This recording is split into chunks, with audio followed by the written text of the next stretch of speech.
আমার কাছে তো মনে হয় যে সাকিব ভাই নিজেও যদি তার 2014 সালের মুভি দেখে তাহলে সে নিজেও হাসে যে কি করছি। হ্যাঁ কি করছি আমি, তাই না? মুভির অফার পেয়েছি, সাকিব খানের মুভির অফারই আমি পেয়েছিলাম, কিন্তু তখন হ্যাঁ আমার কাছে still I have screenshots still. তো আমি তো আর জনে জনে আমি প্রুফ করতে যাব না যে ভাই এই যে দেখেন আমার কাছে স্ক্রিনশট আছে, আমি মুভির অফার পাইছিলাম কিন্তু আমি করিনি। তখন আমি করিনি কেন? কারণ তখনকার সাকিব খান আর এখনকার সাকিব খানের মধ্যে কিন্তু আকাশ পাতাল তফাৎ। ট্রু, ভেরি ট্রু, তাই না? তো ভেরি ট্রু। আমি পেয়েছিলাম এটা 2014 সাল। আমাদের সমাজ আসলে মুখে বলে যে আমরা ভদ্রতা চাই ভদ্রতা চাই, কিন্তু তারা ভদ্রতা নিতে জানে না। তারা ওই খোলামেলা পোশাকই পছন্দ করে, খোলামেলা পোশাকটাকেই দেখে, সেগুলোকেই ভিউজ দেয়, সেগুলোকেই ভাইরাল করে।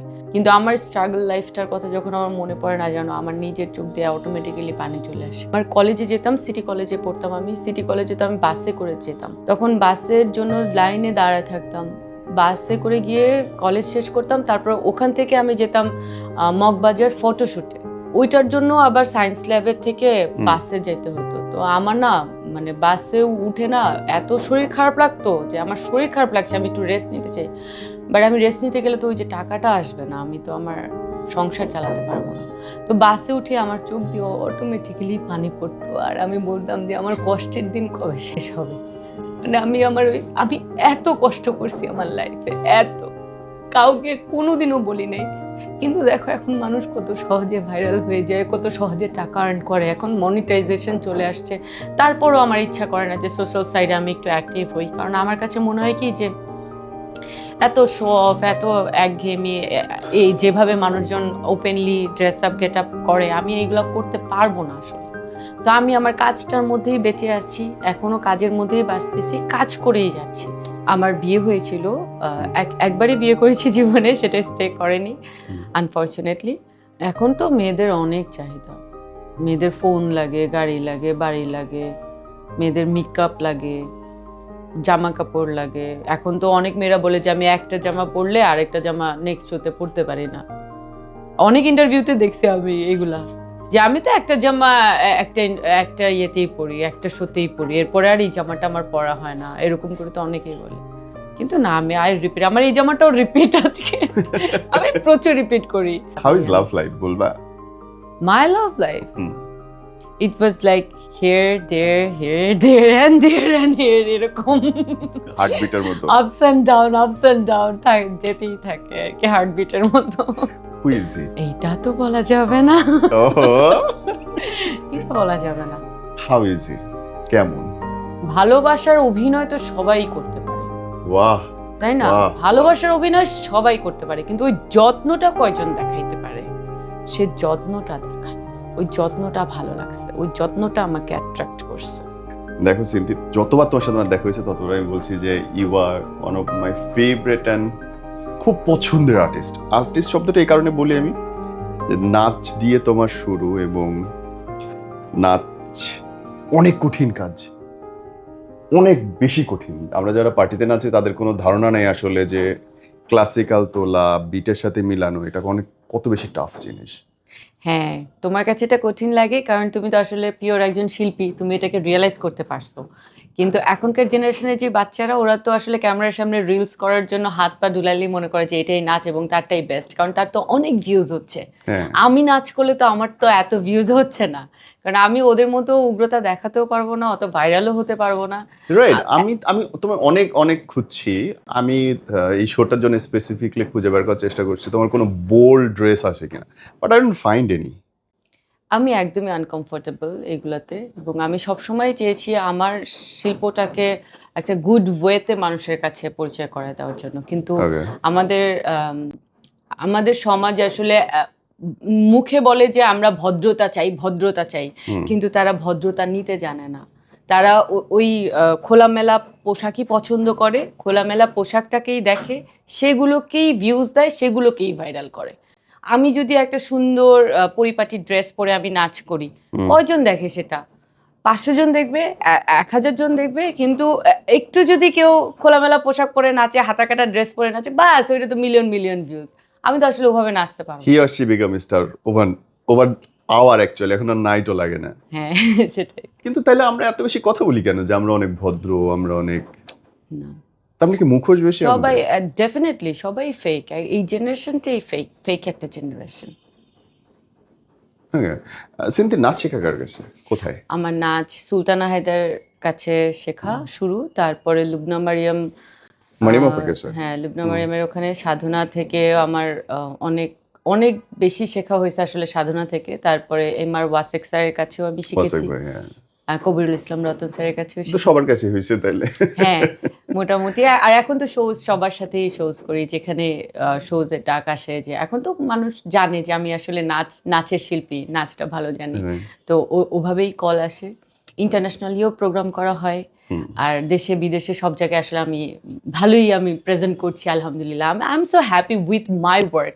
হয়তো সবাই আমাকে চেনে না, অনেক বেশি মানুষ আমাকে চেনে না, কিন্তু যে কয়জনই আমাকে চেনে খুব ভালোভাবে চেনে, এটাই আমার জন্য অনেক বড় একটা ব্লেসিং। সিনথিয়ার প্রাইভেট লাইফ অনেক বেশি প্রাইভেট, ব্যাখ্যাটা কি?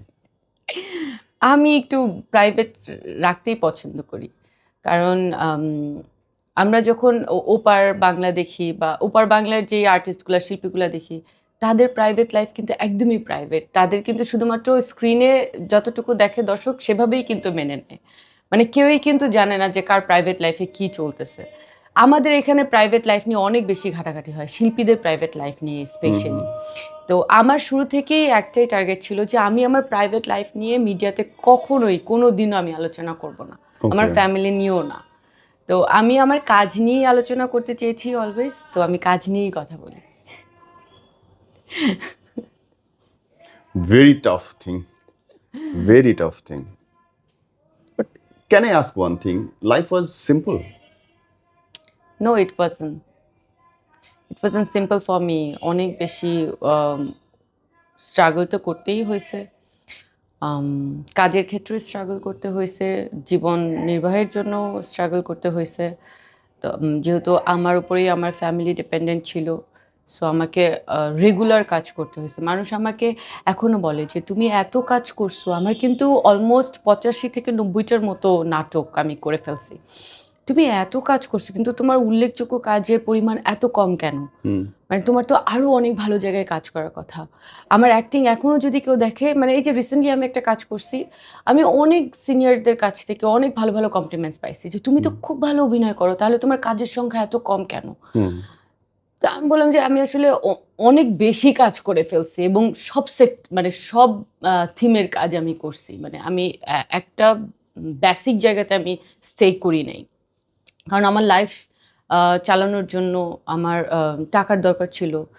তো আমি এই জন্য কাজই করে গেছি, আমি এভরিডে সংসার চালানোর জন্য সৎ পথে যেভাবে সম্ভব ইনকাম করছি, যেভাবে সৎ পথে চালানোর জন্য, সৎ ওয়েতে যাওয়ার জন্য আমি যেভাবে পারছি আমি জাস্ট কাজ করে গেছি এভরিডে। আমি ওই যে মানুষ আছে না যে না আমি শুধুমাত্র এই আর্টিস্টের সাথেই কাজ করব, আমি শুধুমাত্র এই সেক্টরের কাজ করবো, যেমন শুধু শহরের নাটক করব, আমি শুধু গ্রামের নাটক করবো, আমি সেটা করি না। আমি শহরের নাটকও করছি, গ্রামের নাটকও করছি, আমি মডেলিংও করছি, আমি ফটোশ্যুট করছি, নাচ করছি, মানে যেভাবে আমি আমার এভরিডেকে আমি সেল করছি।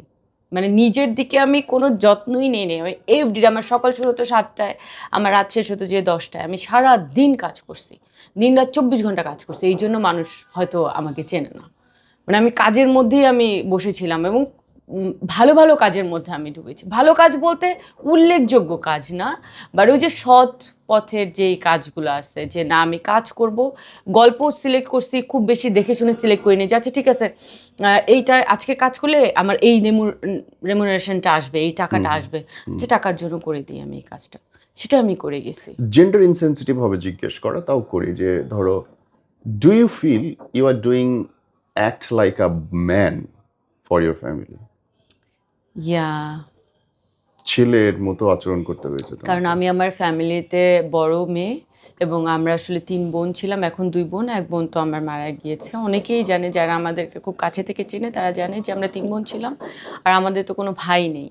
তো আমি তো বড় হিসেবে দায়িত্বটাও একটু বেশি থাকে, তো আমাকে একটু ওইভাবেই চলতে হয়েছে কি ফ্যামিলিতে। একটু রিয়ালিটি বলো তো, যে ধরো ভাই না থাকলে কি আসলে অনেক বেশি প্রবলেম ফেস করতে হয়, বা কোন জায়গাগুলোতে প্রবলেম ফেস করতে হয়? ভাই থাকলে হয়তো সংসারের হালটা ধরতো, আমিও একটা সাপোর্ট পেতাম। এখন দেখা যায় যে বাবা মায়ের বয়স হয়ে যাওয়ার পরে আমি মেয়ে, আমি বড় মেয়ে, আমাকেই তাদের দায়িত্বটা নিতে হচ্ছে, আমাকেই তাদের ভরণ পোষণ দিতে হচ্ছে। অ্যান্ড আমার বিয়ে হয়েছিল, হুম, একবারই বিয়ে করেছি জীবনে, সেটা স্টে করেনি হুম, আনফর্চুনেটলি। বাট এখন আমি আমার ফ্যামিলি বলতে আমার মা বাবা আর আমার সন্তানকেই বুঝি। হুম, তো তাদের জন্যই আমার বেঁচে থাকা, তাদের জন্যই আসলে আমার জীবন। হুম। তো আমি আমার লাইফে আসলে অনেক স্ট্রাগল করেছি, অনেক কষ্ট করেছি। কখনোই আমি ইন্টারভিউতে গিয়ে কোনোদিনও আমি ইমোশনাল হতে চাই না বা ইমোশনালি কাউকে অ্যাট্রাক্টও করতে চাই না। অলওয়েজ কাজ নিয়ে কথা বলতে চেয়েছি। আমি তোমাকে 12 বছরের বেশি চিনি সিনথিয়া, এবং তোমার স্ট্রাগল, তোমার ফ্যামিলির অনেক কিছুই আমি জানি এবং সহানুভূতি প্রবণ আমার। কিন্তু আমার কোথাও যেন মনে হয় যে অনেক কিছুই হয়তো তুমি করো যেটা তোমার হয়তো ইচ্ছেও করে না, বা মনে হয় যে না করলেও হইতো, বা আমি একটু রেস্ট পাইতেও পারতাম। আমার কাছে মনে হয় এই ক্ষুধাটাকে না, রেস্ট নিতে গেলে যে ওই একদিনের পয়সাটা আমার আসবে না। এইজন্য নিজের প্রতি যত্নটা নেইনি। আমি তো ২০০৬ সাল থেকে নিজের পড়াশোনার খরচ নিজে কমপ্লিট করেছি। আমার ফ্যামিলিতে আমিই একমাত্র মেয়ে যে গ্র্যাজুয়েশন কমপ্লিট করেছি। তাও আবার মাস্টার্স, অ্যাকাউন্টিংয়ে মাস্টার্স ফার্স্ট ক্লাস নিয়ে। মাশাআল্লাহ, I am the only one person আমার ফ্যামিলিতে, ইনফ্যাক্ট আমার বংশেও। তো মাশাআল্লাহ। আমি আমার নিজের খরচে আমি টিউশনি করতাম। I do the same thing. হ্যাঁ, আমি টিউশনি করতাম। আমি কি করিনি আমার লাইফে আমাকে জিজ্ঞাসা করো। আমি টিউশনি করতাম, আমি ভলান্টিয়ারের কাজ করতাম। মানে পার ডে ভলান্টিয়ারি করলে ওখানে হয়তো ৳১৫০০ পেতাম, এই যে ৳২,০০০ পেতাম। শো গুলোতে যেই ভলান্টিয়ার থাকে সেটা, হ্যাঁ, ও গেটে মাই গড! ওয়েলকামিং করার জন্য, গেস্ট ওয়েলকামিং করার জন্য আমি সেটাও করেছি। আমি লাইফে কি করি না, আমি বললাম না যে আমি অনেক কাজ করেছি। আমি লাইফে প্রচুর কাজ করেছি। এভরিডে কাজ করেছি টাকার জন্য। যে যেটাই হোক আমাকে I have to earn money, I have to run my family এটার জন্য। তো এখন হয়েছে কি এমন একটা পর্যায়ে চলে এসেছি আমি, আমার এত বেশি অসুস্থতা আমার বডিতে, আমার মনে হয় কি যে আমি নিজেকে টাইমই দেই নাই। আমি নিজের প্রতি যত্নই নেই নাই। এই যে তুমি আমাকে কতদিন ধরে বলছো যে আসো আমরা গল্প করি, আড্ডা হুম, দিই। হুম। আমিও বলছি যে ঠিক আছে আসবো। কিন্তু মেক্সিমাম টাইম দেখা যায় যে আমি অসুস্থ থাকি। হয় আমার প্রেশার একদম লো থাকে, না হলে আমার মাইগ্রেনের পেইন থাকে, না হলে আমার ব্যাক পেইন থাকে, না হলে আমার চিকুনগুনিয়ার জ্বর হয়েছিল। ১০৫ ডিগ্রি জ্বর ছিল আমার। মানে মাই গড! চিকুনগুনিয়ার ব্যথায় তো আমি উঠতে পারি না। ওইটা সারতেও অনেক টাইম লাগে। তো এখন দেখা যায় যে আমি যদি ওই সময়টাতে অনেক বেশি যত্ন নিজের নিতাম তাহলে হয়তো আমি এখন আরো বেশি সুস্থ থাকতাম। আরো ভালো কাজ করতে পারতাম। কিন্তু আমার স্ট্রাগল লাইফটার কথা যখন আমার মনে পড়ে না জানো, আমার নিজের চোখ দিয়ে অটোমেটিক্যালি পানি চলে আসে। আমি আম আমার কলেজে যেতাম, সিটি কলেজে পড়তাম আমি। সিটি কলেজে তো আমি বাসে করে যেতাম। তখন বাসের জন্য লাইনে দাঁড়ায় থাকতাম। বাসে করে গিয়ে কলেজ শেষ করতাম। তারপর ওখান থেকে আমি যেতাম মগবাজার ফটোশুটে। তো ওইটার জন্য আবার সায়েন্স ল্যাবের থেকে হুম। বাসে যেতে হতো। তো আমার না মানে বাসে উঠে না এত শরীর খারাপ লাগতো যে আমার শরীর খারাপ লাগছে, আমি একটু রেস্ট নিতে চাই। বাট আমি রেস্ট নিতে গেলে তো ওই যে টাকাটা আসবে না। আমি তো আমার সংসার চালাতে পারবো না। তো বাসে উঠে আমার চোখ দিয়ে অটোমেটিক্যালি পানি পড়তো। আর আমি বলতাম যে আমার কষ্টের দিন কবে শেষ হবে? মানে আমি এত কষ্ট করছি আমার লাইফে, এত। কাউকে কোনোদিনও বলি নাই। কিন্তু দেখো এখন মানুষ কত সহজে ভাইরাল হয়ে যায়, কত সহজে টাকা আর্ন করে। এখন মনিটাইজেশন চলে আসছে। তারপরও আমার ইচ্ছা করে না যে সোশ্যাল সাইডে আমি একটু অ্যাক্টিভ হই। কারণ আমার কাছে মনে হয় কি যে এত শো অফ, এত একঘেয়েমি, এই যেভাবে মানুষজন openly dress up get up করে, আমি এইগুলো করতে পারবো না আসলে। তো আমি আমার কাজটার মধ্যেই বেঁচে আছি, এখনো কাজের মধ্যেই বাঁচতেছি, কাজ করেই যাচ্ছি। সো মানুষ আমাকে আমার কাজের মাধ্যমেই জানুক, আমি সেটাই হাঁপায়ে চাই। ওঠো না সিনথিয়া। না, হয়রান হই না। হয়রান হতে দেই না আমি নিজেকে। মানে চিন্তাই করি না। আমি একদম আলাদা থেকেছি না। I have to be energetic, আমাকে কাজ করতে হবে, আমাকে আমার ফ্যামিলি রান করতে হবে, আমার সন্তানকে মানুষ করতে হবে। আমি বাঁচি আমার সন্তানের জন্য, আমার ফ্যামিলির জন্য। গত ২৬ বছর আমি কোনোদিন একদিন ডে অফ নিই নাই। আজকে শুক্রবার, আজকেও আমি শুট করতেছি। And trust me, I know the feeling. অনেক কষ্ট আসলে। কিন্তু দেখো আমার জায়গাটা দেখো কোথায় আমি? আমার উল্লেখযোগ্য কাজ কয়টা বলো? এই আফসোসটা আমাকে অনেক মানুষ দেয়। কিন্তু আমি আফসোস করি না। আমার যে এত উল্লেখযোগ্য কাজ নেই, আমার কিন্তু একটু আফসোস নাই এই কারণে। কারণ আমি কাজ করছি, আমি টাকা পাইছি, আমার সংসার চলছে, আমি এখন একটা অনেক সুন্দর একটা জায়গাতে আছি, আমি বাঁচতেছি একটা সম্মানের সাথে, ডিগনিটির সাথে, এবং আমার সন্তানকে মানুষ করছি আলহামদুলিল্লাহ। আমি এভরি টাইম আমি আলহামদুলিল্লাহ বলি, আল্লাহর কাছে আমি শুকরিয়া আদায় করি যে এখন আমি যেখানে আছি এইখানে আসার জন্য মানুষ অনেক চেষ্টা করে। যারা 2 দিনে ভাইরাল হচ্ছে তারা আবার 2 দিনে পড়েও যাচ্ছে, কত আসলো কত গেল আমার চোখের সামনে দিয়ে। হ্যাঁ, কিন্তু আমি স্টিল আই এম ওয়ার্কিং, আমি আমার কাজের মাধ্যমে এখনো আমি টিকে আছি এই ইন্ডাস্ট্রিতে। এইটাই আমার জন্য। নতুনদের সঙ্গে কি কখনো কম্পিটিশন লাগে কিনা, মনে হয় কিনা যে একটা মেয়ে নেগেটিভলি ভাইরাল হয়ে পজিটিভ ওয়েতে কাজ করার চেষ্টা করতেছে, ধরো খুব ভালো না, তারপরে টিকটকে ভাইরাল হওয়ার কারণে নাটকে রিপ্লেস হয়ে যাচ্ছে একটার পর একটা ক্যারেক্টার, এগুলো কি চোখে লাগে সিনথিয়া? কখনোই লাগে না, কারণ আমার কম্পিটিশন কখনোই অন্য আরেকটা পার্সনের সাথে হতেই পারে না। আমার কম্পিটিশন আমার সাথে, আমি কি করছি, আমাকে কিভাবে গ্রো আপ করতে হবে, আমি কিভাবে বেঁচে থাকবো, আমি কিভাবে আমার পেটে ভাত দিব, আমি সেই টেনশনেই থাকি অলওয়েজ। আমি অন্যকে দেখতেই যাই না যে সে কি করছে, ও এগিয়ে গেল আমি পিছিয়ে গেলাম, এগুলো না। বাট এখন হাসি লাগে যে মানুষ অনেক সহজে ভাইরাল হয়ে যাচ্ছে, এগুলো দেখে একে একেই হাসি। মানে এত সহজ ভাইরাল হওয়া, অ্যাকচুয়ালি এই যে কত মানুষ আছে, আমি নামও বলতে চাই না, সবাই জানে যে কত সহজে মানুষ ভাইরাল করে দিচ্ছে। এরাই ভাইরাল করে, মানুষই ভাইরাল করে, মানুষই সমালোচনা করে, এরাই এদেরকে উঠায়, এরাই এদেরকে নামায়। এই যে সার্কেল, এই সার্কেলটাই আমাকে অনেক বেশি হাসায়। এবং এরকম ক্যারেক্টার তো খুব হরহামেশাই মেলে যে যাদের হেট করার কারণে তারা স্টার। হ্যাঁ, এক্স্যাক্টলি, নেগেটিভিটি দিয়ে ভাইরাল, মানে অদ্ভুত লাগে। But you have a big fan base on abroad, বাইরের মানুষ তোমাকে অনেক পছন্দ করে। অনেক অনেক পছন্দ করে বলতে, আমি ভিডিও আপলোড করেছিলাম আমার ফেসবুকে একবার।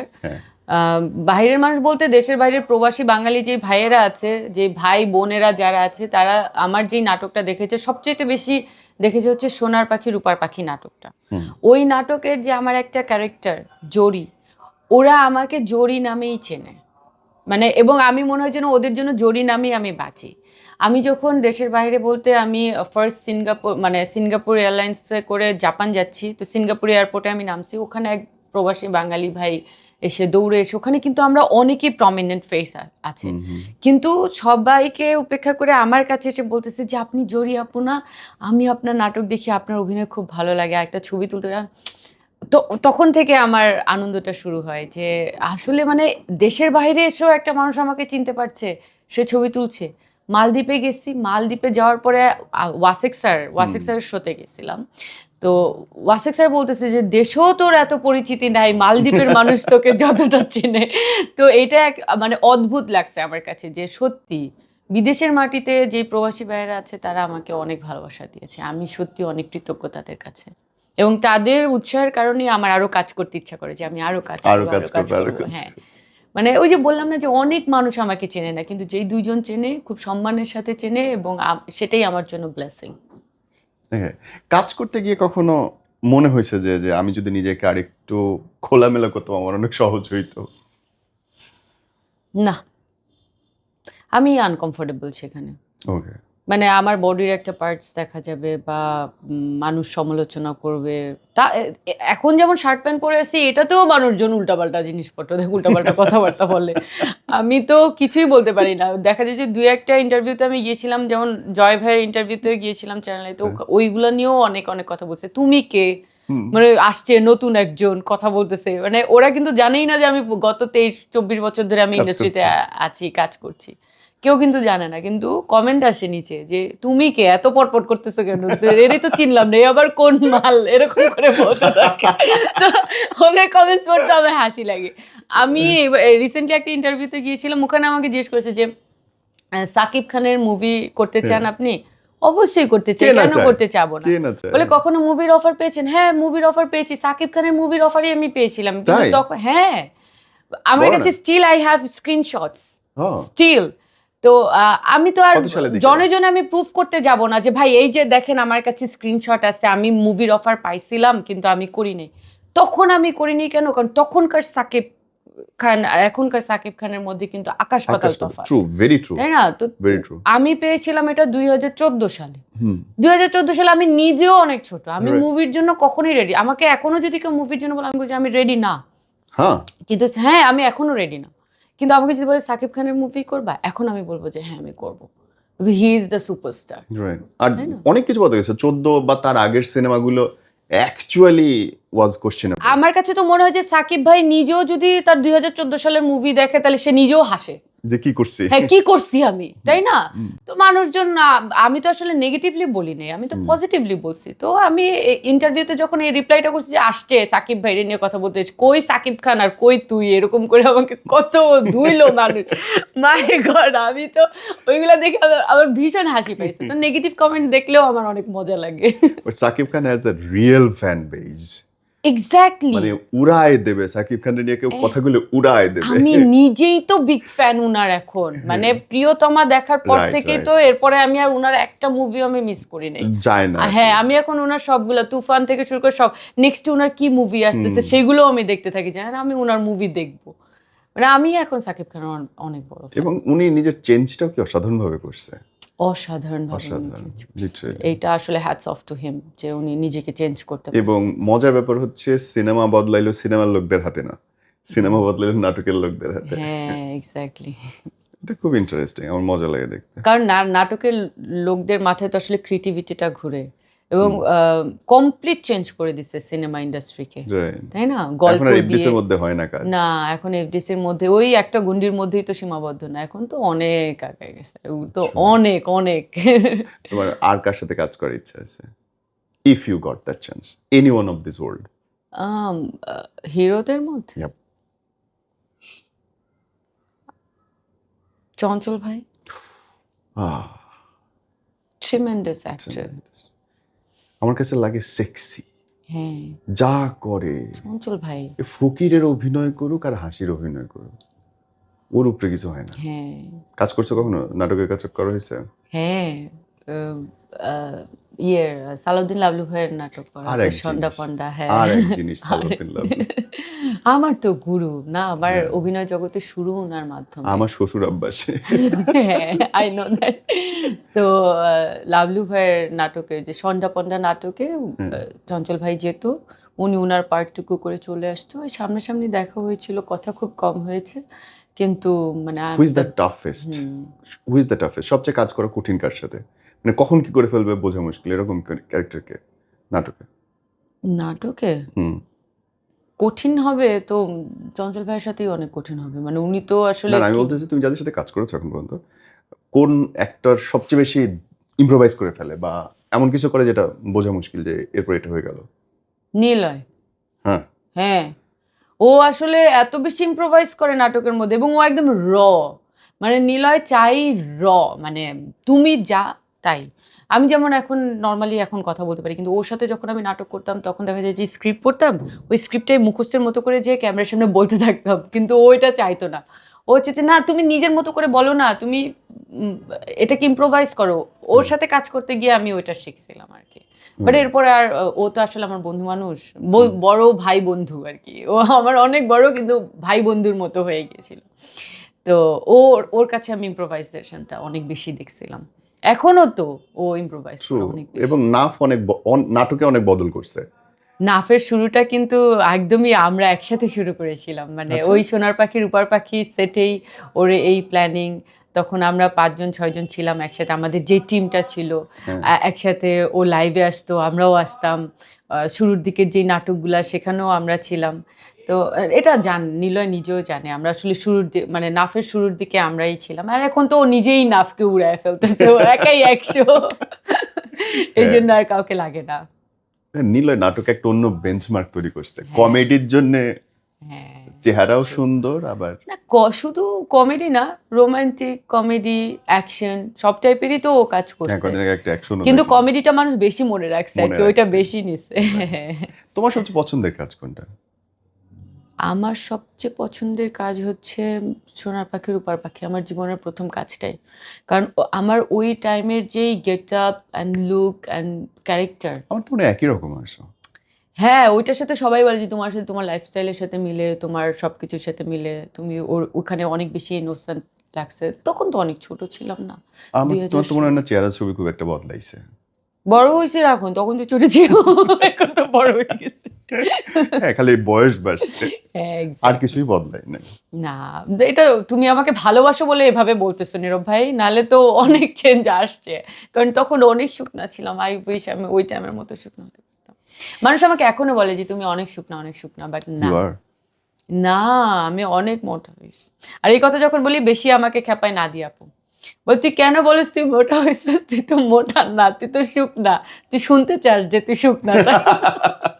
কিন্তু না, আমার কাছে আমার নিজেকে অনেক মোটা লাগে। এই নাদিয়াটাকে আমার মনে হয় হচ্ছে ওই যে ইয়ে করে না, বয়স ধরে রাখার একটা ক্যাপসুল। তাই না? নাদিয়া আপু, মৌ আপু, জয় হাসান, ওরে খোদা, পূর্ণিমা আপু, মানে রুনা আপা, এরা, হ্যাঁ। হ্যাঁ, এবং ওনারা, মজার ব্যাপার হচ্ছে এরা সবাই আমার ব্যাচমেট। হ্যাঁ, আর ওনাদেরকে দেখলে বুঝে তুমিও তো ভাই, রুনা আমার ব্যাচ, নাদিয়া আমার ব্যাচ। দেখলে বুঝাই যায় না। নাদিয়া আপু তো এখনো ছোট। হ্যাঁ, কি সুন্দর মুখটা। হ্যাঁ, ছোটখাটো একদম, কিচ্ছু বোঝা যায় না। মানে আমার তো অ্যাকচুয়ালি আইডল বলতে আমি মৌ আপুকে জানি, নাদিয়া আপুকে জানি, আমি এদেরকে খুবই আর নাদিয়ার ভালোবাসি। নাচ তো অসাধারণ। হ্যাঁ, নাদিয়া পুরো অ্যাক্টিংও তো অসাধারণ, নাচ, অ্যাক্টিং, আর উনাদের পার্সোনালিটি আমি ভীষণ ফলো করি। মানে মৌ আপুর পার্সোনালিটি, নাদিয়া আপুর পার্সোনালিটি, আর উনারাও আমাকে নাইম ভীষণ নাদিয়া আদর আমার করে। খুব পছন্দ, দুজনই খুব পছন্দ, ভালোবাসে। তুমি কখনো মানে এন্টি ক্যারেক্টার করছো? Negative character, negative villain type? Villain type করে নে ওকে, না, ইচ্ছা করে না, ভিলেন হয় ইচ্ছা করে না?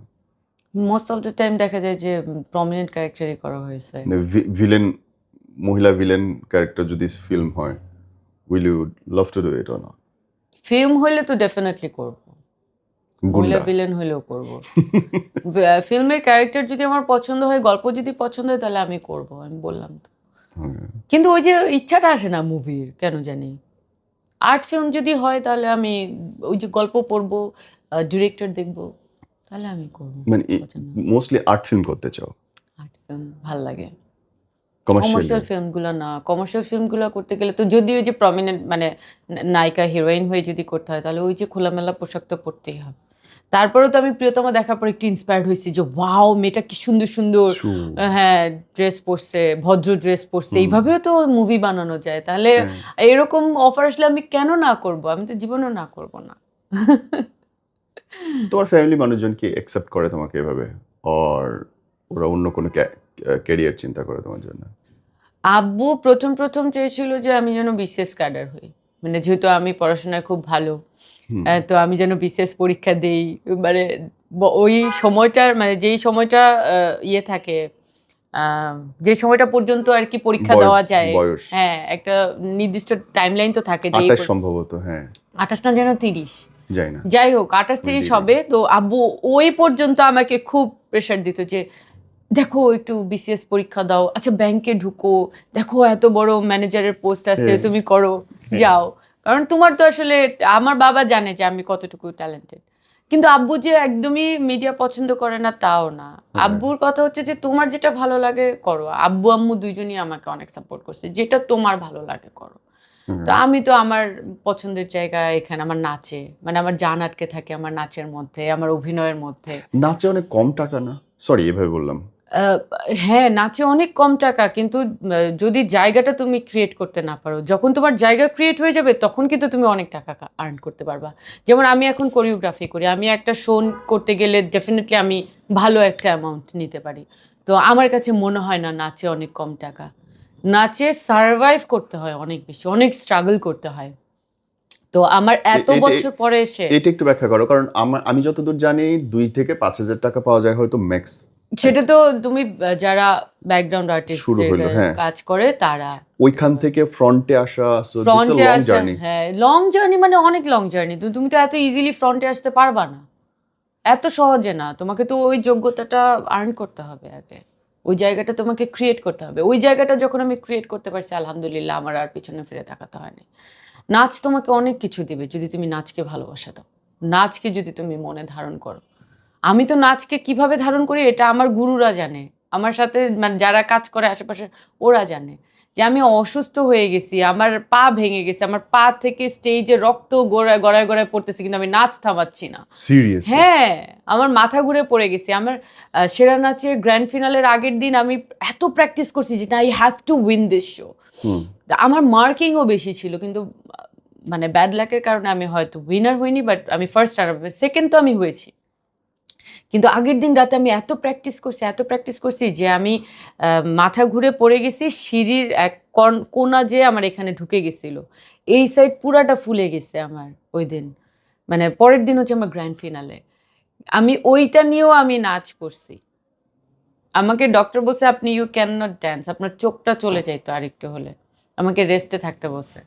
তারপর তো এই যে এই লাইফ সাইকেলের মধ্যে আমার কি কি হয়েছে, আমার বেবি হয়েছে, আমার গল ব্লাডারের অপারেশন হয়েছে, আমার অ্যাপেন্ডিক্সের অপারেশন হয়েছে, আমার টিউমারের অপারেশন হয়েছে, আমি জ্বরে পড়েছিলাম, আমার পা ভেঙে গেছে, পা প্লাস্টার করা হয়েছে, কোনো কিছুই আমার নাচ আমার বন্ধ করতে পারে নাই, কিছুই আমাকে থামাইতে পারে নাই। তো আমি মানে মানুষ তো আমাকে দেখতেছে যে সোশ্যাল সাইডে আমি হাসি খুশি ভাবে ফটো দিচ্ছি, আমি নাচতেছি, আমি এই করতেছি, কিন্তু এর পিছনের যে জার্নিটা ওটা শুধুমাত্র আমি জানি। ওই কষ্টগুলো শুধুমাত্র আমি জানি, যে আমি নাচকে অনেক ভালোবাসা দিই। স্টেজে ব্লিড হইছে ইভেন? হ্যাঁ, আমার পায়ের এটিএন শাহ সিমেন্টের শো করতে গিয়ে পায়ের ভিতরে প্যারেক ঢুকে গেছে, ওই যে স্টেজের রেডি করে না, তো পায়ের ভিতরে প্যারেক ঢুকে গেছে, তো রক্ত পড়তেছে, আমি স্টেজ থেকে বের হই না, আমার নাচ শেষ হয়েছে তারপরে যে বের হয়ে আমি ব্যান্ডেজ করছি।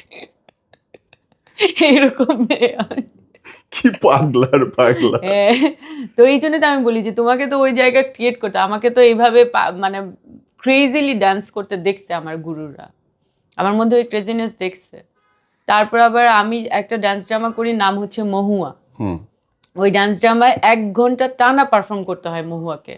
মহুয়া যখন থেকে এন্ট্রি করে ওই এন্ট্রির পর থেকে টানা 1 ঘন্টা তোমাকে পারফর্ম করতে হবে। মানে 1 ঘন্টা টানা পারফর্ম করে তো তোমার হাঁপায় যাওয়ার কথা, মানে টায়ার্ড হয়ে যাওয়ার কথা না। আমি ওইটা শেষ করে আমি বের হই, এবং এইটার এত অ্যাপ্রিসিয়েশন আমি আমার লাইফে পাইছি। মহুয়া ডান্স ড্রামা করতে গিয়ে, চম্পাবতী করতে গিয়ে তো বরগুনাতে মানে এত মানে পুরা মাঠ ভর্তি অডিয়েন্স, এত অ্যাপ্রিসিয়েশন, এত পছন্দ করছে মানুষজন। হবিগঞ্জে মহুয়া করছি, হবিগঞ্জের মানুষজনের আতিথেয়তা, ও মাই গড, ওরা একদম আমাদেরকে পিক করা থেকে আমাদের খাওয়া দাওয়া, আমাদের দেখাশোনা, আমরা ঠিকঠাক আছি কিনা, আমাদের শো, মানে এত মানুষের মধ্যে সবাই কি যে পছন্দ করছে, সবার চোখে পানি চলে আসে শেষ দৃশ্যতে। মহুয়ার গল্পটা তো জানোই, অনেক পছন্দ। অথচ মানুষ স্টেজ ভয় পায়, ডিড ইউ এভার? আমি স্টেজ চাই, আমি ভালোবাসি স্টেজকে, আই লাভ স্টেজ। আমি হচ্ছে যে স্টেজ পেলে আমার নিজের মধ্যে একটা আত্মা ভর করে যে you have to go there and perform there, this is your stage, this is your place, আমার কাছে আমার মনে হয়। একটা বাজে প্রশ্ন করি, হ্যাঁ, কখনো টাকার কষ্ট করছো? টাকার কষ্ট? ওই যে সারাক্ষণ কাজের মধ্যে ছিলাম তো, না। টাকার কষ্ট তোমার তখনই হবে যখন তোমার চাহিদা অনেক বেশি থাকবে। সুন্দর কথা বলছো। টাকার কষ্ট তখনই তোমার হবে। তা আমার কখনো কোনো টেমার ছিল না। আমার হচ্ছে ওই যে বললাম না যে আমার পেটে ভাত দিতে হবে, ভাতটা ঢুকলেই হয়েছে, ভাত পেলেই হয়েছে, আমার এর বেশি আর কোনো কিছু দরকার নেই। আর তুমি কাজ করতে থাকলে তোমার টাকা এমনিতেই আসবে, তোমার জিনিসপত্র এমনিতেই হয়ে, যে তোমার প্রয়োজনীয় জিনিসপত্র এমনিতেই হয়ে যাবে, এমনি হয়ে যাবে। মানুষে না কত কিছু এমনি দিতে চায়, এমনি মানুষকে কিছুই দেয় না। মানুষ গাড়ি বাড়ি দিয়ে দেয় দেখি শুনে, যেটা তুমি কিছু দিলে সে তোমাকে দেয়। এটা গিভ এন্ড টেক ভাই, তাই না? এটা ভালো লাগছে। এমনি দিবে না তোমাকে, এত সোজা না দুনিয়া। না, আমি অনেক টিকটকারদের ইন্টারভিউ করি এবং দেখি, এবং তারা বলে যে গাড়ি, ফ্ল্যাট, ফোন। হ্যাঁ, কিন্তু না, তুমি কাজ করবা, তোমার কাছে টাকা আসবে, এমনিতেই হয়ে যাবে ওইগুলা। মানে এইগুলার জন্য তোমার বসে থাকবে। আমার তো এত বছর পরে এসে আমি ভালো জিনিসপত্র ইউজ করতে, এত বছর পরে আমার জমানো টাকা, আমার বাবা টাকা কিনতে হইছে। জানো, ফোন তো সবাই বলে যে ওমা তোমার হাতে নতুন ফোন, হ্যাঁ কি হয়, আমি তো আইফোন 3 থেকে ইউজ করি, হ্যাঁ তো 3 পরে যখন 4 আসে 3টাকে সেল করে দিয়ে কিছু টাকা অ্যাড করে 4 নিয়ে নিই। হ্যাঁ 5 যখন আসে, ঠিক আছে, 4টা সেল করে কিছু টাকা অ্যাড করে 5 নিয়ে নিই। হ্যাঁ আমার কিন্তু এরকম 5 6 7 8 9 আমার কিন্তু কন্টিনিউয়াসলি, এর মধ্যে মনে হয় হয়তো যে 11 নেই হ্যাঁ আর 13 নেই। হুম হ্যাঁ 12 11 নেই আর 13 নেই 15ও নেই। ওকে এরপরে 16 নিছি 17 নিছি, মানে একটা গ্যাপ দিয়ে আমি নিছি যে আমার ফোন ঠিক আছে, এখন আর আমি নিব কেন। হ্যাঁ কিন্তু এটা তো কাউকে দিতে হবে না আমাকে, আমি তো ওই পরিমাণ আর্ন করি, আমার তো ওই জায়গাটা আছে, আমি তো ওই কাজটা করি, মানুষজন জানে যে সিনথিয়া কাজ করে। সুন্দরীদের নাকি আইফোন অটোমেটিকলি চলে আসে 25-26টাও আসে। হ্যাঁ 25-26টা আসে, সেটা তো সে ডেফিনেটলি মহাসুন্দরী, এই জন্য আসে। Okay that's good. আমার একটাই ভাই, নিজে আমি আর্ন করে মানে নিই। এটা 16 বিক্রি করে 17 নেয়া। হ্যাঁ এরকম ও, সবগুলোই আমার প্রত্যেকটা ফোনই এরকম হয়েছে। okay. এখন কি আসলে আমাদের চাহিদা অনেক বেড়ে যাচ্ছে সিনথিয়া? এখন তো মেয়েদের অনেক চাহিদা, মেয়েদের ফোন লাগে, গাড়ি লাগে, বাড়ি লাগে, মেয়েদের মেকআপ লাগে, জামা কাপড় লাগে। এখন তো অনেক মেয়েরা বলে যে আমি একটা জামা পরলে আরেকটা জামা নেক্সট শোতে পরতে পারি না। অনেক ইন্টারভিউতে দেখছি আমি এগুলা, যে আমি তো একটা জামা একটা ইয়েতেই পরি, একটা শোতেই পরি, এরপরে আর এই জামাটা আমার পরা হয় না, এরকম করে তো অনেকেই বলে। কিন্তু না, আমি রিপিট, আমার এই জামাটাও রিপিট আজকে, আমি প্রচুর রিপিট করি। আর জামা রিপিটেশনের কি মানে কি যায় আসবে, তাই না? আমি অনেক রিপিট করি। আমার তো শুধু কালো জামাই আছে সারা দুনিয়াতে। এটা তো ভালো, কি তুমি রিপিট করতেছো না নতুন পড়তেছো কেউ বুঝতেই Oh পারবে no! না। আমি 17টা শার্ট কিনছি একই দোকান থেকে, একই সাইজের, একই কালারের, একই কাপড়ের। আছে এরকম অনেকেই।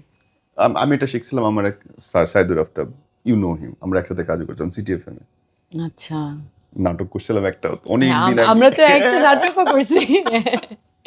আমার খুব ইচ্ছা এরকম যে যদি কখনো মানে আমি পারি, বা আমার ডিমান্ড বলতে একটাই ডিমান্ড আছে, যে আমি এক কালারের ড্রেস পরবো, মানে সলিড কালারে চলে যাব। খুব সুন্দর ব্যাপারটা।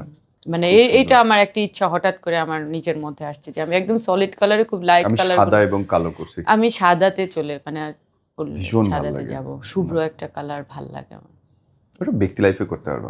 আর একটা ইচ্ছা আছে, ওই যে আমার হজ করার ইচ্ছা আছে লাইফে, ইনশাআল্লাহ এটা খুব তাড়াতাড়ি হয়ে যাবে। এইটার জন্য আমার বাবা মায়ের হজ আমাকে আগে করাইতে আগে হবে, করাতে তারপরে আমার করতে হবে। এমনি যে তার আগে তোমার বিয়ে করতে হবে। দোয়া করো যেন হয়ে যায়, আমি তো চাই বিয়ে করতে। 26 শিওর বিয়ে করতে হবে তোমার লেখা রয়েছে 26-এ বিয়ে। তাই ইনশাআল্লাহ দেখা যাক। হাউ ইজ লাভ লাইফ বলবা? My love life, hmm it was like here there and here, এরকম হার্টবিটের মতো। আপস এন্ড ডাউন যেতেই থাকে আর কি, হার্টবিটের মতো। Who is he? এইটা তো বলা যাবে না, ওহো, এটা বলা যাবে না। How is he? কেমন? He is so good, what He you has like, so good what you heart. Like most? কোন জিনিসটা টানে একটা ছেলের তোমার? caring, he is so caring, he is a loving person. কেয়ারিংটা আমাকে বেশি টানে। ভালোবাসার অভিনয় তো সবাই করতে পারে, বাহ, তাই না? বাহ, ভালোবাসার অভিনয় সবাই করতে পারে, কিন্তু ওই যত্নটা কয়জন দেখাইতে পারে? সে যত্নটা দেখায়, ওই যত্নটা ভালো লাগছে, ওই যত্নটা আমাকে অ্যাট্রাক্ট করছে। খুব সুন্দর বলছো তো লাইনটা। অভিনয় সবাই করতে পারে, যত্ন কজন করতে পারে। পার্থক্যটা কেমনে চোখে পড়ে? And what is it?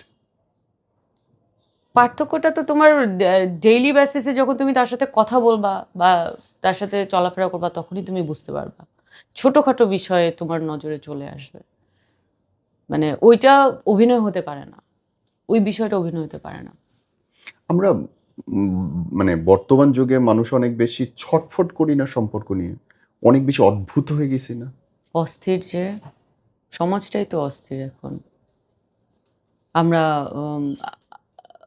Social সাইটে যা দেখি, মানে আরেকটা কাপলকে দেখে আমি আমার নিজের কাপল, মানে নিজের হাজব্যান্ডের কাছে আমি এক্সপেকটেশনটা, বা নিজের বয়ফ্রেন্ডের কাছে আমি এক্সপেকটেশনটা বাড়ায় দিই, তখনই তো আমরা অস্থির হয়ে যাই। যে দেখছো ওরা কত সুন্দর ঘুরে বেড়াইতেছে, ওরা কত সুন্দর, ওর বউরে এটা দিছে, ওর বউকে নিয়ে এখানে যাচ্ছে, তো মেয়েদের মধ্যেই এক্সপেকটেশনটা বেড়ে যায়, তখনই যে গ্যাঞ্জামটা শুরু হয়। শুধুমাত্র মেয়েদের ক্ষেত্রে না, কিন্তু এটা কিন্তু ছেলেদের ক্ষেত্রেও হচ্ছে। মানে ছেলেরা বলতেছে দেখছো ওর বউটা কত সুন্দর, কিভাবে Maintain কেয়ার করছে। করতেছে, মেনটেন করতেছে, কিভাবে যত্ন নিচ্ছে, তুমি তো আমার এভাবে যত্ন নাও না।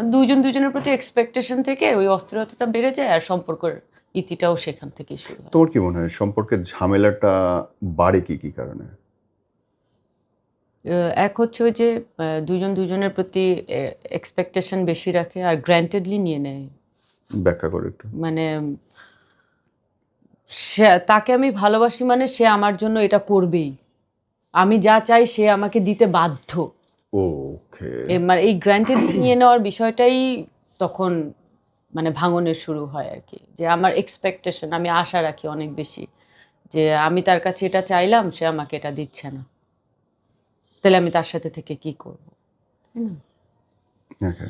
তোমার কি মনে হয় সম্পর্ক ভালো রাখার জন্য হোয়াট টু ডু?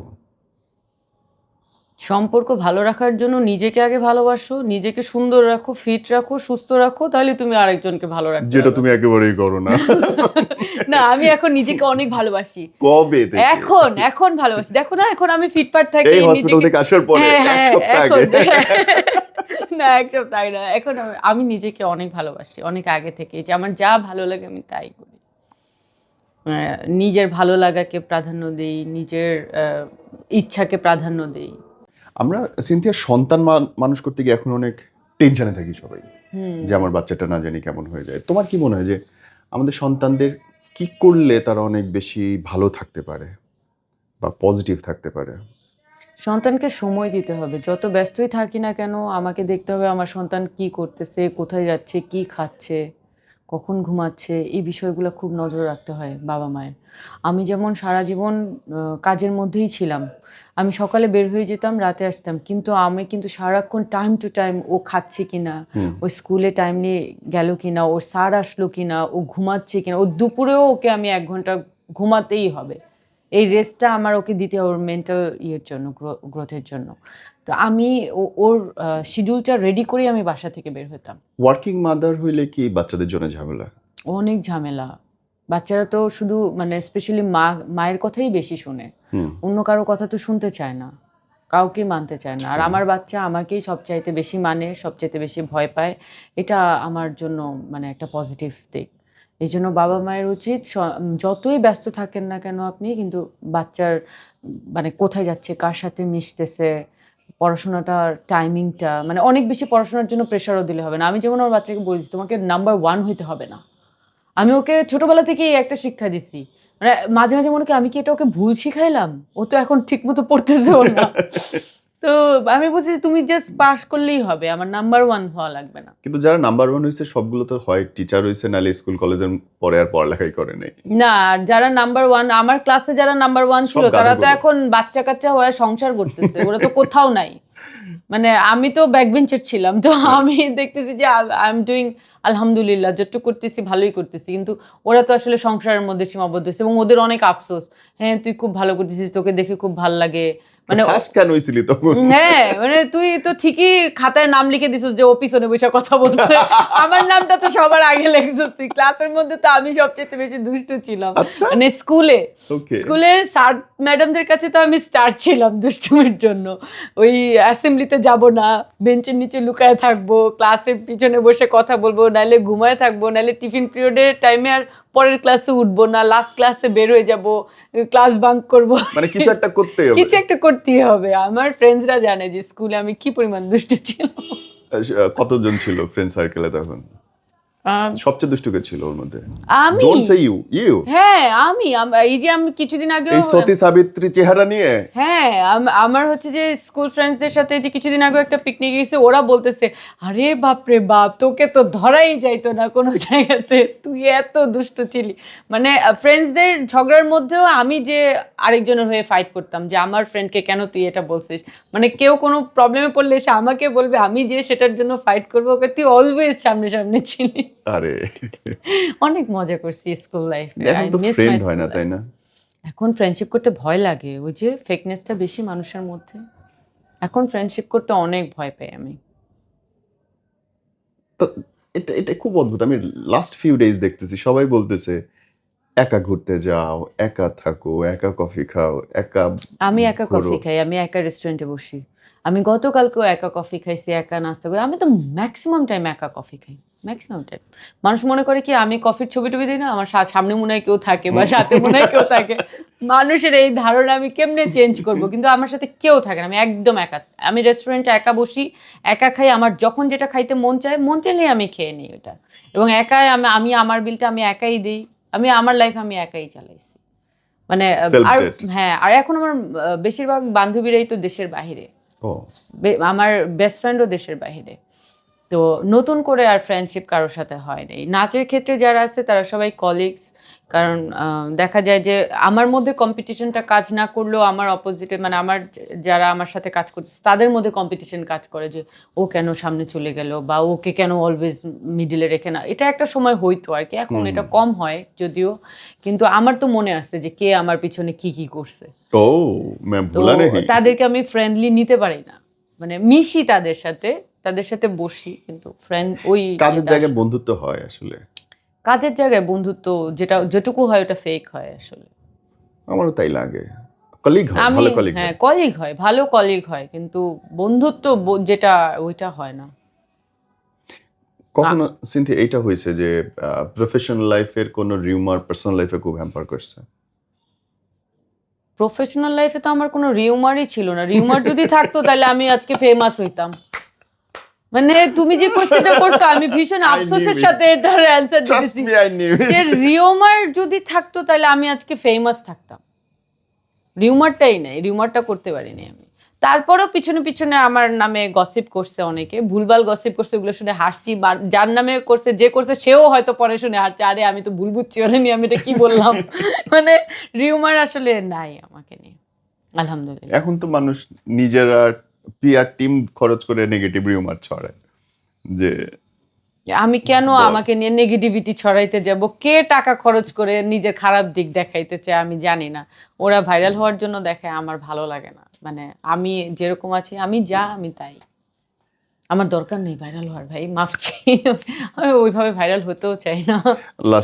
লাস্টলি যদি ডিসক্রাইব ইয়োরসেলফ, কি কি বলবে সিনথিয়া? আমি কিরকম এটা আমার অনেক কাছের মানুষরা জানে। তারপর আমি বলছি যে আমি নিজেকে অনেক ভালোবাসি। আমি আমার পরিবারকে ভালোবাসি। আমি আমার পরিবারের জন্য বাঁচি। আর আমি সবকিছুকে মানে নেগেটিভ একটা জিনিসকে আমি পজিটিভ ওয়েতে দেখে নিজেকে সান্ত্বনা দেওয়ার চেষ্টা করি। এবং দুঃখ যে নাই জীবনে তা না। দুঃখ অনেক আছে, কিন্তু সেটাকে ওভারকাম করার জন্য আমি অনেক মেডিটেশন করি এবং নিজেকে অনেক শান্ত রাখার চেষ্টা করি। এনজাইটি হয়, অনেক কষ্ট হয়, অনেক ব্রেকডাউন আসে লাইফে, কিন্তু নিজেকে নিজেই সামলে নিই। তখন আমি কারো কাছে এক্সপেকটেশন রাখি না। এটাই আমি অনেক স্ট্রংলি নিজেকে ধরে রাখি। ট্রাস্ট মি, আজকের শোতে আমি অনেক কষ্টে নিজেকে ধরে রাখছি, কারণ আমি অনেক কিছু জানি, অনেক কিছু বুঝি, আমার খোঁচাইতে ইচ্ছা করছে, কিন্তু মনে হচ্ছে না বইন চুকুমু না, সব বলার দরকার নেই। দরকার নাই। আর আমাকে নিয়ে বায়োপিক বানাইতে গেলে যে লিখতে যাবে সেও পাগল হয়ে যাবে যে কি হইলো আসলে। তো বাট আমি অনেক স্ট্রংলি আমার লাইফ লিড করছি আলহামদুলিল্লাহ। এখন যেখানে আছি খুব ভালো আছি। আমার অনেক বেশি দরকার নেই, আবার অনেক কমেও আমি নাই। আমি যেখানে আছি ভালো চাই। জিজ্ঞাসা করতে চাও, ধরো তোমার নামে সিনেমা হইলে এই সিনেমার টাইটেল হবে কি, নাম হবে কি? দস্যুরানী ফুলন দেবী? খোদার কসম দস্যুরানী বলতে নিছিলাম, জানো, মাত্রই বলতে নিছিলাম যে দস্যুরানী। মানে কেমনে তুমি মুখ দিয়ে বের করে ফেললা, মাই গড। মানুষ আমাকে দূর থেকে দেখলে এটা মনে করে যে আমি হয়তো দস্যুরানী। ও মনে হয় এক্ষুনি আমি যদি ওকে একটা বাজে অফার করতে যাই, ও মনে হয় আমাকে এসে মাইরে দিবে। বা ভয়ে অনেকে অফারই করে না, এবং কাজের জন্য অফার করে না, সবাই দূরে দূরেই থাকে। এবং এটাই আমার জন্য প্লাস পয়েন্ট, যে ঠিক আছে আমাকে দেখলে মনে হয় ভয় পাচ্ছে। একটা নেগেটিভ রাখে, থটস রাখে মানুষ আমাকে নিয়ে, যে আমার চেহারার মধ্যে নাকি একটা অহংকারী ভাব আছে, যে আমি যখন চুপচাপ বসে থাকি তো আমাকে দূর থেকে দেখে মনে হচ্ছে আমি তো মনে করছিলাম তুমি খুব অহংকারী, এই জন্য আমি তোমার সাথে কথাও বলতে চাই। বলছি দ্যাটস গ্রেট, হ্যাঁ আমি অহংকারী। কথা বলিও না, কারণ আমি যদি কথা বলা শুরু করি তাকে আমি অনেক আপন করে নিই, তারপর আমি অনেক বড় একটা বাস খাই। দরকার নেই আমার, তোমার কথা বলতে এসো না আমার সাথে। আমি এই জন্যই তো বলি যে আমি একটা নেগেটিভ মানুষকে আমি পজিটিভলি নিয়ে নিই, যে না ঠিক আছে ও নাহলে নেগেটিভ, আমার তো কোনো ক্ষতি করতেছে না বা আমার তো কোনো প্রবলেম হবে না। এবং নেগেটিভ মানুষজনদেরকে নিয়ে আমার চলাফেরা উঠা বসা, আমি কিন্তু অনেক নেগেটিভ মানুষজনদের আশেপাশে আমি ঘোরাফেরা করি, তুমিও দেখতে পারবা আমাকে, অনেকের সাথে আমার ছবিও দেখতে পারবা যে অনেক seen it. নেগেটিভ মানুষজন আছে, সবাই না, আমি I am not talking about দুই চারজনের কথা দুই বলো। চারজনের কথা বলছি যে হ্যাঁ, আমি ওই নেগেটিভ মানুষদেরকে নিয়েও আমি উঠা বসা করি, কিন্তু আমি পজিটিভ থাকি যে না, সে আমার কোনো ক্ষতি করবে না আনটিল অর আনলেস আমি তার কোনো ক্ষতি করতেছি, এই বিশ্বাসটা আমি আমার নিজের মধ্যে ধারণ করি। সেটা অনেক বড় কিছু যে আই ক্যান প্রোটেক্ট মাইসেলফ। হ্যাঁ, রাইট। আজকের এপিসোডটার নাম হবে দস্যুরানী Phoolan Devi Cynthia. Good to talk to you brother. হ্যাঁ, আমারও খুব ভালো লাগলো আজকে, অনেক বছর পর আমি তোমার সাথে অনেক গল্প করার Yeah. সুযোগ পেলাম, অনেক অনেক জায়গায় আমাদের দেখা হয়েছে কিন্তু এত গল্প আসলে 2 কখনো মিনিটের বেশি হয়নি। কথা হয় না, এদিক ওদিক হ্যাঁ, ছুটে হ্যাঁ। যেতে হয়। কারণ শুটিং এর মধ্যেও তো তুমি গিয়েছিলে, ওই যে লাভলু ভাইয়ের শুটিং এও তোমার ঈশ্বরী। সাথে আমার দেখা হয়েছিল, Right. তো তখনও খুব বেশি কথা হয় নাই, কিন্তু আজকে অনেক গল্প করে ফেললাম, আমারও খুব ভালো লাগলো গল্প করে। ফ্রেশ লাগতেছে কিন্তু মন। হ্যাঁ, আমারও অনেক হালকা লাগতেছে আজকে, মনে হচ্ছে যে অনেক কথা বলার ছিল, বলে ফেললাম। Thank you. আজ সরি 4 তলা হেঁটে উঠতে হয়েছে, না, চিকুনগুনিয়ার it's okay. Patient. It's completely fine for me. আমার মেয়ে তো চিল্লাচ্ছে কেন আন্টির সাথে কথা হইলো না। না, আমি ওর সাথে গল্প করব একদিন। থ্যাংক ইউ অনেক সিনথিয়া। লজ্জা। আল্লাহ ব্লেস ইউ। দোয়া করি যেন আল্লাহ তোমাকে সম্মানের সাথে সুন্দর একটা জীবন দান করে ইনশাআল্লাহ। হ্যাঁ, এই দোয়াটাই করবা এবং সবাইকে বলবো আমার জন্য যেন সবাই দোয়া করে, এবং আমি এখনো পর্যন্ত অনেক বেশি স্ট্রং থাকি মানুষের দোয়ার কারণে, মানে মনে হচ্ছে যে আমি বেঁচে আছি মানুষের দোয়ার কারণে, এত সুন্দর আছি মানুষের দোয়ার কারণে। না। তো এইভাবেই যেন মানুষের ভালোবাসার দোয়া আমার সাথে থাকে, আমি এই কামনাই করি সবার কাছে। আর তোমাকে অসংখ্য ধন্যবাদ। বাহ, টেক কেয়ার।